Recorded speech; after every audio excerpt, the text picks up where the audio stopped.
Welcome back guys to Filmi Rasam. അപ്പൊ നമ്മുടെ ഇന്നത്തെ കണ്ടന്റ് എന്ന് പറയുന്നത് നമ്മൾ ഇന്ന് ഇറങ്ങിയ JSK എന്ന സുരേഷ് ഗോപിയുടെ ന്യൂ ഫിലിമിനെ കുറിച്ചുള്ള റിവ്യൂ ആണ്. സോ നമുക്ക് ടൈം വേസ്റ്റ് ചെയ്യേണ്ട വീഡിയോയിലേക്ക് കിടക്കാം. അപ്പൊ നമ്മുടെ ആദ്യത്തെ സെഗ്മെന്റ് ആയ ഡയറക്ഷനിലേക്ക് നമുക്ക് കിടക്കാം. നമ്മുടെ പടം ഡയറക്ട് ചെയ്തിരിക്കുന്ന പ്രവീൺ നാരായൺ ആണ്. ഡയറക്ഷനെ കുറിച്ച് പറയുകയാണെങ്കിൽ വളരെ നല്ല രീതിയിൽ തന്നെയാണ് ഡയറക്ട് ചെയ്തിരിക്കുന്നത്. പിന്നെ ആദ്യം തന്നെ പറയാലോ, പടം നല്ലൊരു പടമായിട്ടാണ് എനിക്ക് തോന്നിയത്. ഒരു കുഴപ്പവുമില്ല. നമ്മള് ട്രെയിലറിലും ഇതെല്ലാം സജസ്റ്റ് ചെയ്യുന്ന നമുക്ക് ഓബിയസ്ലി അറിയാവുന്ന പോലെ തന്നെ ഒരു കോർട്ട് സീൻ ആണ് മൊത്തത്തിൽ പടം. പിന്നീട് ഒരു ശകലം ഒരു ക്രൈം ഇൻവെസ്റ്റിഗേഷൻ ത്രില്ലർ അങ്ങനത്തെ രീതിയിലാണ് പോയിക്കൊണ്ടിരിക്കുന്നത്. പക്ഷെ മെയിൻലി കോർട്ട് സീൻ തന്നെയാണ് പടം. അപ്പോ പ്രവീൺ നാരായണൻ ഇതൊരു നല്ല രീതിയിൽ തന്നെയാണ് എക്സിക്യൂട്ട് ചെയ്തിരിക്കുന്നത്. നമുക്ക് കാസ്റ്റിംഗിലോട്ട് പോവുകയാണെങ്കിൽ നമ്മുടെ അറിയാം, മെയിൻ ആക്ടർ ആയിട്ട് സുരേഷ് ഗോപി, പിന്നെ മാധവ് സുരേഷ് ഉണ്ട്, ശ്രുതി രാമചന്ദ്രൻ, അനുപമ പരമേശ്വരൻ, പിന്നെ അഷ്കർ അലി, പിന്നെ ബൈജു, ഇതുവരൊക്കെയാണ് മെയിൻ ആയിട്ടുള്ള നടന്മാര്. ഇതിനകത്ത് എല്ലാവരും തന്നെ നല്ലോണം പെർഫോം ചെയ്തിട്ടുള്ള കുറച്ച് പേരുണ്ട്. അതേസമയം അത്രയും നല്ലോണം പെർഫോം ചെയ്യാത്ത കുറെ പേരുണ്ട്. എന്തായാലും നമുക്ക് ഒരു കാര്യം ഉറപ്പായിട്ടും പറയാം, സുരേഷ് ഗോപി ഇതിനകത്ത് വളരെ നല്ലോണം തന്നെയാണ് പെർഫോം ചെയ്തിരിക്കുന്നത്. കൂടെ സപ്പോർട്ടിംഗ് ആയിട്ട് വന്നിരിക്കുന്ന ബൈജു ഒക്കെ നല്ലോണം തന്നെ പെർഫോം ചെയ്തിട്ടുണ്ട്. പക്ഷേ സുരേഷ് ഗോപിയുടെ മകനായ നമ്മുടെ മാധവ് സുരേഷിന്റെ ആക്ടിങ്ങിലോട്ട് നമ്മൾ വരുവാണെങ്കിൽ ഒരു പ്രശ്നം വെച്ചാൽ ചിലപ്പോൾ ഒരുപക്ഷെ എക്സ്പീരിയൻസ് കുറവായതുകൊണ്ടാവാം. പക്ഷെ മാധവ് സുരേഷ് ഒരു വളരെ നല്ല രീതിയിലല്ല അഭിനയിച്ചിരിക്കുന്നത്. നമുക്കൊരു ആർട്ടിഫിഷ്യാലിറ്റി തോന്നും മാധവ് സുരേഷിന്റെ അഭിനയത്തിൽ. അതൊരു പക്ഷേ സിനിമകൾ കൂടും അല്ലെങ്കിൽ വർഷങ്ങൾ കഴിയുമ്പോൾ അത് ചിലപ്പോൾ മാറി വരാം. കൂടാതെ അഷ്കർ അലി നമുക്ക് എല്ലാവർക്കും അറിയാം, ആസിഫ് അലിയുടെ അനിയനാണ് അഷ്കർ അലി.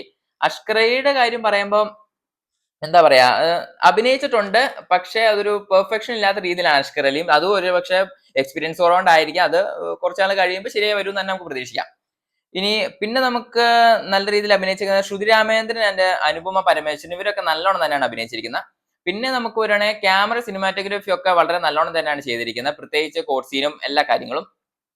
പിന്നെ സ്റ്റോറി ലൈനിലേക്ക് വരുവാണെങ്കിൽ നമ്മള് സ്ഥിരം കണ്ടുകൊണ്ടിരിക്കുന്ന കോർട്ട് ഡ്രാമേഴ്സിൽ ഒന്നാണെന്ന് ചോദിച്ചാൽ അതെ, നമുക്കൊരു റേപ്പ് കേസ് അതും അനുബന്ധിച്ചുള്ള കുറെ ഇൻവെസ്റ്റിഗേഷനും കോർട്ട് സീനും അതൊക്കെയാണ് നമ്മുടെ സ്റ്റോറി ലൈൻ എന്ന് പറയുന്നത്.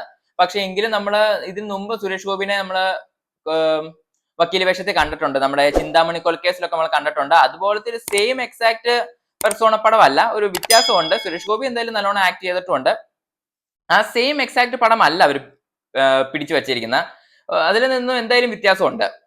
പിന്നെ നമുക്ക് കടക്കുകയാണെങ്കിൽ സ്റ്റോറി ലൈൻ നല്ലോണം പോകുന്നുണ്ട്. പിന്നെ മ്യൂസിക്കും കാര്യങ്ങളും ഒക്കെ അധികം എടുത്തു പറയാനൊന്നുമില്ല, കുഴപ്പമില്ലാത്ത മ്യൂസിക്കുകൾ. പിന്നെ ഫൈറ്റ് സീൻസും കാര്യങ്ങളൊക്കെ ഉണ്ട്, കുഴപ്പമില്ലാത്ത ഒരു രീതിയിലാണ് പോയിക്കൊണ്ടിരിക്കുന്നത്. പക്ഷെ മൊത്തത്തിൽ നേരെ നമുക്ക് പറയുകയാണെങ്കിൽ പടം മൊത്തം എന്ന് പറഞ്ഞാൽ സുരേഷ് ഗോപിയാണ്. സുരേഷ് ഗോപിയുടെ ഒരു, നമ്മൾ നേരത്തെ പറഞ്ഞ പോലെ ഇംഗ്ലീഷ് പ്രൊനൗൺസിയേഷൻ എന്തോരം നല്ലോണം സുരേഷ് ഗോപി ചെയ്യാൻ പറ്റും നമുക്കറിയാം. നമ്മുടെ സുരേഷ് ഗോപിയുടെ കുറെ ഇംഗ്ലീഷിലുള്ള കുറച്ച് ഡയലോഗ്സും പിന്നെ കോർട്ട് സീൻ വാദിക്കലും ഇതുപോലത്തെ കാര്യങ്ങളാണ് മെയിൻലി പടം. ആൻഡ് വളരെ നല്ലൊരു പടം തന്നെയാണ്. നമ്മൾ എന്തൊക്കെ പറഞ്ഞാലും ഇപ്പൊ ഇറങ്ങുന്ന കുറെ തല്ലിപ്പുള്ളി പടങ്ങളുണ്ട്, നമുക്ക് എല്ലാവർക്കും അറിയാം. ഈ തല്ലിപ്പുള്ളി പടത്തിനകത്ത് നമ്മൾ നോക്കുമ്പോൾ ഈ പടമൊക്കെ വളരെ നല്ല പടമാണ്. നമ്മൾ എന്തൊക്കെ പറഞ്ഞാലും തിയേറ്ററിൽ പോയി പൈസ പോയി വേസ്റ്റ് ആവുമോ എന്നുള്ളൊരു പേടി നമുക്ക് എന്തായാലും ഈ പടത്തിൽ വേണ്ട. കാരണം ഇപ്പൊ ഉറങ്ങുന്ന പകുതി മുക്കാല് പടങ്ങളും അങ്ങനെ തന്നെയാണ്. പക്ഷെ ഈ പടമൊക്കെ നമുക്ക് ധൈര്യമായിട്ട് തിയേറ്ററിൽ പോയി കാണാൻ തന്നെ പറ്റും. അതൊക്കെയാണ് എന്തൊക്കെ പറഞ്ഞാലും. ഇപ്പൊ നമ്മുടെ സോഷ്യൽ മീഡിയയിലൊക്കെ എന്തൊക്കെയാണേലും സുരേഷ് ഗോപിക്ക് എതിരാണേലും കുറെ പേര് സപ്പോർട്ടിങ് ആണെങ്കിലും എന്തൊക്കെയാന്ന് പറഞ്ഞാലും സുരേഷ് ഗോപിയുടെ പടത്തിനൊക്കെ ഇപ്പോഴും ഒരു റെസ്റ്റോറൻസ് ഉണ്ട്. എന്തൊക്കെ പറഞ്ഞാലും അതൊരു നമ്മൾ അംഗീകരിച്ചു കൊടുക്കേണ്ട കാര്യം തന്നെയാണ്. അപ്പൊ ഇത്രയൊക്കെ ഉള്ളൂ നമ്മുടെ JSK പടത്തിനെ പറ്റി പറയാനുള്ളത്. നിങ്ങൾ തീർച്ചയായിട്ടും ഈ പടം കാണുന്നുണ്ടെങ്കിൽ ഞാൻ ഈ പറയുന്ന പോയിന്റ്സ് ആയിട്ട് റിലേറ്റ് ചെയ്യാൻ പറ്റുന്നുണ്ടോ നോക്കുക. സോ നമുക്ക് ഈ പടത്തിന് റേറ്റിംഗ് ആയിട്ട് 10ൽ ഒരു 8.5 തന്നെ കൊടുക്കാം. So that's all.